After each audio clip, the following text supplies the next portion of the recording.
It is time to round up a big headline of the week. A senior citizen is recovering after she says a pit bull mix attacked her. 70-year-old Claudette Blewett says she was walking her two dogs when her neighbor's dog attacked her. She says the animal bit 3 chunks out of her legs. Now Houston City Councilman Dwight Boykins says he wants to increase fines, add jail time for owners whose animals attack, and force them to pay half the medical costs. But is that fair to pet owners, or do you think this ordinance will help protect citizens? That's our topic this half hour. We want to hear from you. You can weigh in on our Fox 26 Facebook page. You can also send a tweet. Use the hashtag Fox26forlife.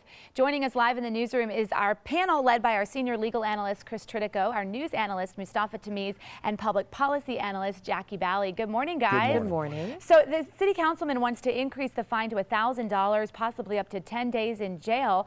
Do you think that would be a good idea? Absolutely, and this is, I'm going to step out of my moderator's role here and give an opinion, and this is Chris Tritico's opinion. I'm tired of pit bulls eating people for lunch, and I think that they ought to do everything they can to punish people who have vicious dogs like this. Pit bulls were bred to be vicious animals. They were bred to be fighting dogs, and they're uncontrollable. So more power to you, Dwight Boykins. Now, back to my role. I don't think that the city has the jurisdiction to issue an ordinance that would require 10 days in jail, but the rest of it I think that they can do. The legislature will have to step in with the jail time provision for that. I don't know why he's wanting them to pay half the medical cost. I think they ought to pay 100% of the medical cost, because if you have a dog that you can't control that bites people and eats people, you ought to pay for that, period. Jackie Bally, what do you think? Good morning. Yeah, hold back on your opinion. I agree. I feel that if your animal attacks someone, then you should be prepared for paying and taking on those responsibilities. I spoke to the council member after I saw this, and he said he didn't want to just specify pit bulls, but is any kind of vicious attack by any kind of animal or any type of dog. We do see in most of these circumstances or instances that it is a pit bull usually, but he did emphasize that just a vicious attack like the one that was told in the beginning, in the opening of the story. A 70-year-old lady. Yeah. That's the second time this lady's been attacked by this dog. Yeah, 50% of incidents happen on your property, but then what happens on the other 50% when they're loose or they escape?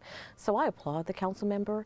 I think this is something that's necessary. I think if you have the risk of putting somebody in jail for 10 days, people will say, okay, maybe I need to control my animal. Or not have the animal. I mean, I don't understand why anybody would want an animal that they can't control that might get out and kill somebody. And some people are breeding these animals for dog fights, and it's a way for them to make money. So it's very difficult to know specifically about this situation and about this specific animal. Well, my problem with pit bulls is they were bred initially to be fighting dogs. Right. Now they're already vicious. Yeah, and I think that pit bulls is a good way to look at this issue, but it really is broader. Correct. That there's a number of breeds, and if you're breeding an animal to fight another animal, and you're feeding it certain things and you're training it a certain way, it becomes very dangerous.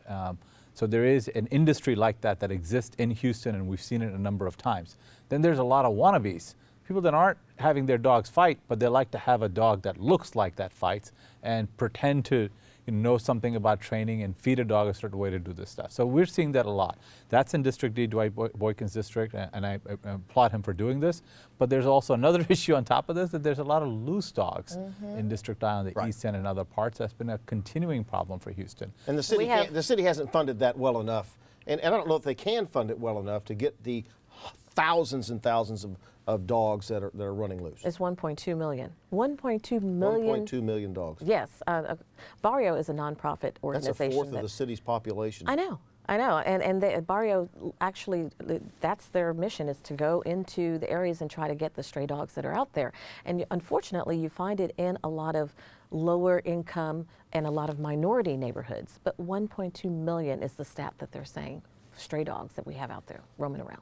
What's the city do about that? I mean, I know that we did a story on this last year, I believe, and there's just not enough people to go out and even make a dent in this.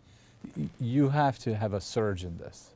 At some point, we have to realize this is not just a problem for the people living in these neighborhoods, but it's the way outsiders perceive our city. And if we're going to be a world-class city, we have to tackle all these these underlying problems. So one, having a strong ordinance that makes owners of dogs that commit this kind of issue accountable is a good starting point. But two, really putting in some resources to tackle the issues of stray dogs in our town. And we have to do it humanely, we have to do it well. But if we don't tackle this, in a decade from now, this problem is not going to be better, it's going to be far worse. That's right, because with this many dogs, they may be coming from other cities now saying this is a fun place to live.